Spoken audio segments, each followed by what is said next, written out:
During World War II, the Pacific Ocean was home to the largest aircraft carrier battles in history. Now, 80 years later, tensions are rising again, this time between the USA and China. Both nations are building new ships, expanding fleets, and preparing for potential conflict.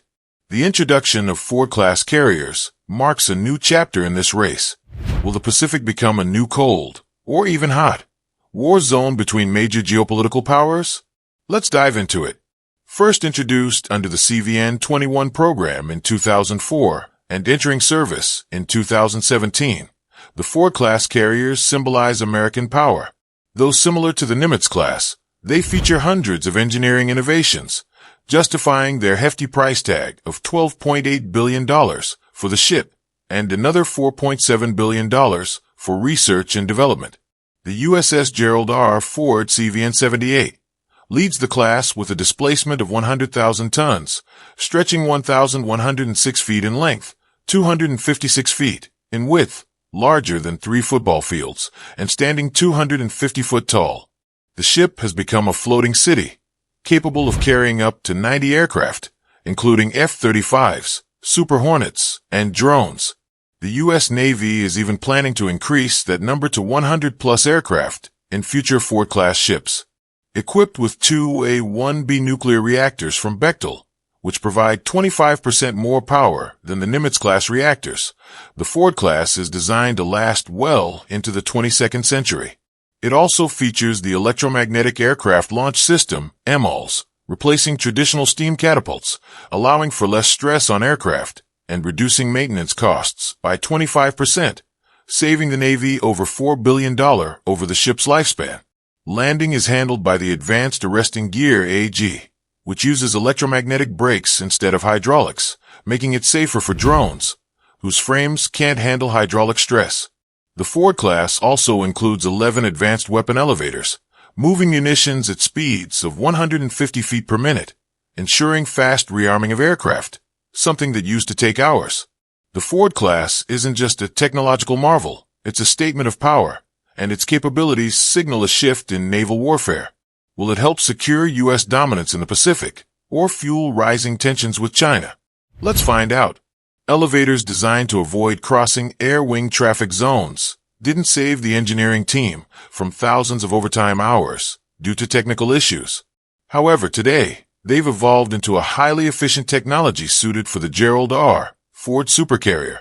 The Ford inherited its radar from the Zumwalt-class destroyers, not the Nimitz class. Although the Zumwalt's costly development halted, Raytheon's dual-band radar, DBR, was successfully integrated into the Ford. The DBR combined the and/spy 3X-band radar with S-band radar, providing excellent low-altitude tracking and all-weather coverage. However, Ford-class ships like the CVN-79 John F. Kennedy replaced it with the Enterprise Air Surveillance Radar, EASR, saving over $180 million. These cost-saving measures also lowered future ship prices from $12.8 billion to $11.3 billion, with hopes of reaching $10 billion for future ships. The Navy's FY 2025-2054 plan envisions 12 supercarriers, mostly Ford-class. Though the U.S. plans to build at least 10 of these, 6 are confirmed. CVN-79 John F. Kennedy, CVN-80 Enterprise, CVN-81 Doris Miller, CVN-82 William J. Clinton, and CVN-83 George W. Bush. The Ford's real challenge is China's growing aircraft carrier fleet. With China developing anti-access/area denial, A2/AD systems, the Ford must navigate areas saturated with anti-ship missiles, evade attacks, and maintain air superiority. China, which lacked an aircraft carrier fleet in 2012, launched its third carrier, the Type 003 Fujian, in 2022. The Fujian, while advanced, still lags behind the Ford in size, capacity, and nuclear power. The real challenge begins when the Fujian uses its Shuren KJ-600 AWACS aircraft, which could enable independent operations far from Chinese territory. In a potential Taiwan conflict, China's position closer to home could counteract U.S. advantages. The U.S. sees carriers as mobile bases for power projection, while China views them as part of a network to control nearby seas, and deter interference. China's A2/AD system includes long-range missiles like the DF-21D and DF-26, cruise missile subs, hypersonic weapons, and advanced destroyers. Adding fortified air bases on artificial islands, the scenario becomes complex for U.S. carriers entering Taiwan's waters. Even with technological superiority, Ford's supercarriers will need to tread carefully. However, China faces the challenge of building both equipment and experience, which the U.S. has accumulated over decades of conflict. This isn't just about two aircraft carriers. It's a contest between two visions of the future. The outcome will shape the security architecture of the Asia-Pacific region. The British Empire once dominated the seas, but after World War II, the United States emerged as the naval powerhouse, with its navy evolving into the most formidable force on the water. So, what led to this transformation? The U.S. has always valued freedom and independence, and its navy has symbolized this ideal. From its early days in the 18th century, the U.S. recognized the Navy's importance in safeguarding national interests. Over 2 centuries, it grew from a small fleet to a global force capable of large-scale operations anywhere in the world. This success came from strategic vision, experience, and advanced technologies. One of the key elements in this dominance is the U.S. Navy's fleet of aircraft carriers, which project power and influence far beyond American shores. The U.S. has 11 of the world's largest and most advanced carriers, more than any other nation.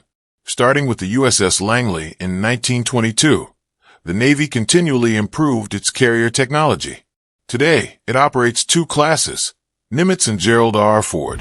The Nimitz class, deployed since 1976, has 10 nuclear-powered carriers, still stationed worldwide. The latest, the Gerald R. Ford, offers cutting-edge technology like Bechtel A1B nuclear reactors, boosting power by 30%. It also features the Electromagnetic Aircraft Launch System, EMALS, replacing steam catapults with a smoother, more efficient electromagnetic system. With up to 90 aircraft, including the F-35 Lightning II and combat drones, these carriers are a cornerstone of the Navy's power. The Ford class also boasts advanced weapons elevators for rapid rearming, reducing the rearm time to just 10 minutes. The Navy also envisions future innovations like electric armor and combat lasers aboard these supercarriers. Underwater, the U.S. Navy's nuclear submarines are a critical part of its nuclear triad. It operates 53 fast-attack nuclear submarines, 14 strategic missile submarines, and 4 cruise missile submarines. The Los Angeles, Seawolf, and Virginia-class submarines carry torpedoes and Tomahawk missiles, while the Ohio class is central to strategic deterrence, carrying 20 Trident II-D5 missiles. The U.S. Navy is also developing the SSNX program to create a new class of stealthy, highly capable nuclear attack submarines, expected to cost $5.60 to $7.20 billion each. This remarkable expansion of naval power has turned the U.S. Navy into the dominant maritime force of the 21st century. The cost of these ships remains lower than Ford's $13 billion supercarrier, with construction slated for the 2040s. While submarines are crucial to the U.S. Navy, the surface fleet is mainly made up of destroyers and cruisers. For instance, Arleigh Burke-class destroyers feature an Aegis combat system, which guides anti-aircraft missiles, along with a Spy-1D radar. These ships are larger and better armed than previous guided missile cruisers, equipped with surface-to-air missiles, anti-submarine weapons, Tomahawk missiles, and ship-to-ship missiles. They also serve as mobile anti-missile and anti-satellite platforms.